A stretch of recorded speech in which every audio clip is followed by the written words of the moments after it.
Good day mga kaibigan.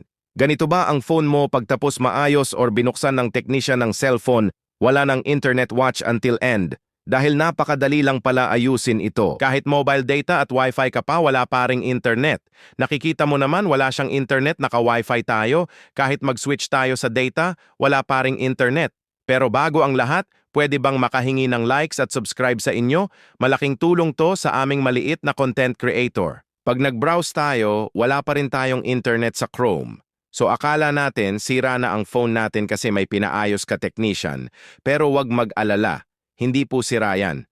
May aayusin lang tayo. Isang pindot lang sa settings solve na problema mo. Kaya wag mag-alala, andito ako tutulong sa inyo. Kita nyo naman yan sa FB at YouTube, wala pa ring internet, so let's go, ayusin na natin.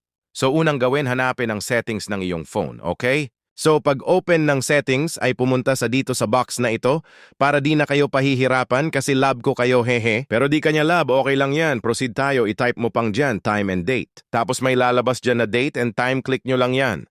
Itong tutorial na ito ay gumagana sa lahat ng phone. Basta mahanap nyo lang ang time and date sa iyong telepono.